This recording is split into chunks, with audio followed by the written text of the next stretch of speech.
ये podcast captain Ayush प्रशारदा foundation द्वारा school of media, film and entertainment सुनो Sharda 90.8 FM Sharda university extension activity programme के सहयोग से रिकॉर्ड किया गया है।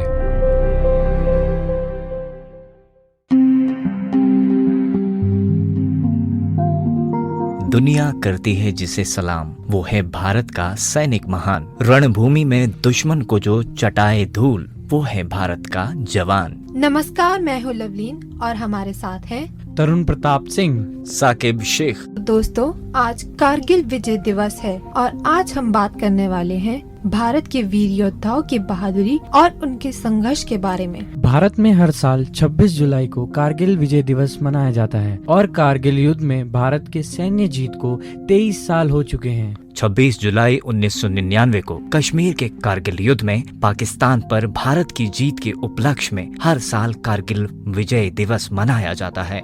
भारत एक ऐसा देश है जो वीर योद्धाओं से भरा हुआ है। भारत ने हमेशा बहादुरी से लड़ाई लड़ी है और अपने दुश्मनों से कभी नहीं हारा है। इसका सही उदाहरण कारगिल युद्ध है।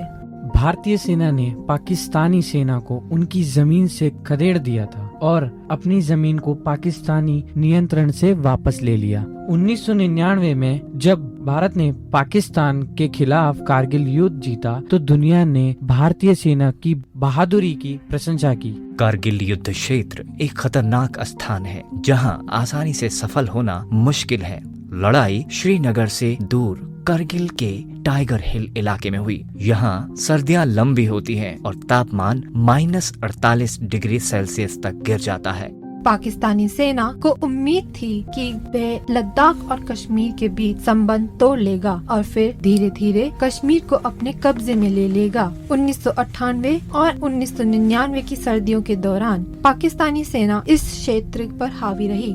गुप्त रूप से उन्होंने सियाचिन ग्लेशियर पर दावा करने के लिए कारगिल में प्रशिक्षण और सैनिकों को भेजना शुरू किया। स्थिति को शांत करने के लिए दोनों देशों ने फरवरी 1999 में लाहौर में घोषणा पत्र पर हस्ताक्षर किए। कश्मीर मुद्दे को दोनों देशों के बीच बातचीत के जरिए हल करने का वादा किया गया, लेकिन पाकिस्तान ने अपने आधे सैनिकों को छिपाते हुए उन्हें नियंत्रण रेखा के पार भेजना शुरू कर दिया और इस आक्रमण का नाम ऑपरेशन बद्र रखा गया। जैसे कि पहले भी हमने कहा है, उनका मुख्य लक्ष्य कश्मीर और लद्दाख के बीच की कड़ी को तोड़ना और सियाचिन ग्लेशियर से भारतीय सेना को वापस लेना था। पाकिस्तान का मानना है कि तनावपूर्ण क्षेत्रीय माहौल कश्मीर मुद्दे को अंतर्राष्ट्रीय मुद्दा बनाने में मदद करेगा।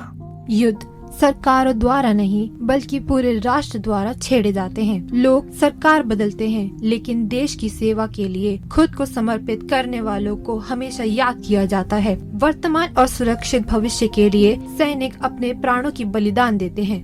सैनिक जीवन और मृत्यु में भेदभाव नहीं करते हैं। उनके लिए उनका काम सबसे जरूरी चीज है। इन सैनिकों का जीवन सरकार की नजरों में है और यह इस बात से संबंधित नहीं है कि वह कितने समय से व्यस्त हैं। कोई भी शख्स प्रशासक हो सकता है, लेकिन हर भारतीय नागरिक को अपनी वीर सैनिकों पर गर्व करने का अधिकार है।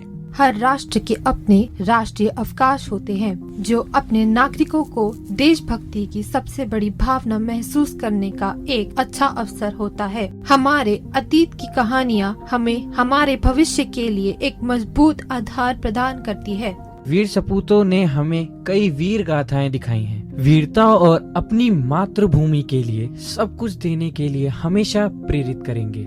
युद्ध के दौरान भारतीय सैनिकों को कई चुनौतियों का सामना करना पड़ा। पाकिस्तानी सैनिक ऊंची पहाड़ियों पर थे और हमारे वीर जवान को रातों रात चढ़ाई चढ़कर पहुंचना था। ये युद्ध 60 दिनों तक चला और देश के लिए कारगिल युद्ध में 2 लाख से अधिक सैनिकों ने अपनी वीरता दिखाई। युद्ध के अंत में भारत को 550 वीरों का बलिदान देना पड़ा और 1400 सैनिक घायल हो गए। कारगिल युद्ध स्मारक भारतीय सेना द्वारा तोलोलिंग हिल की तलहाटी में बनाया गया है। यह स्मारक शहर के केंद्र से 5 किलोमीटर दूर टाइगर हिल पर स्थित है। यह कारगिल युद्ध में शहीद हुए सैनिकों का स्मारक है। कारगिल युद्ध में शहीद हुए सैनिकों को समर्पित स्मारक उनके नाम के साथ खुदा हुआ है। ये उनकी स्मृति के लिए एक सुंदर श्रद्धांजलि है और उनके द्वारा किए गए बलिदानों की याद दिलाता है। मेमोरियल हॉल में एक संग्रहालय है जिसे ऑपरेशन विजय की सफलता के उपलक्ष्य में बनाया गया है। इस संग्रहालय में आपको हमारे देश के वीर सैनिकों की तस्वीरें, महत्वपूर्ण दस्तावेज, युद्ध के रिकॉर्ड, पाकिस्तान के हथियार एवं युद्ध में इस्तेमाल होने वाले सैन्य हथियार और युद्ध में प्रयुक्त सेना के औपचारिक प्रतीक मिलेंगे। मेमोरियल के मुख्य द्वार पर 20वीं सदी के प्रसिद्ध हिंदी कवि श्री माखनलाल चतुर्वेदी द्वारा लिखित कविता पुष्प की अभिलाषा लिखी हुई है। मातृभूमि पर सर्वस्व न्यौछावर करने वाले अमर बलिदानी भले ही अब हमारे बीच नहीं रहे, मगर उनकी याद हमारे दिलों में हमेशा के लिए बसी हुई है। तो श्रोताओं, आज का ये जानकारी वाला सत्र, हमारा ये पॉडकास्ट आशा करते हैं अच्छा लगा हो। आज के लिए इतना ही। मुझे यानी साकिब शेख, लवलीन, तरुण प्रताप सिंह को इजाजत दीजिए। नमस्कार।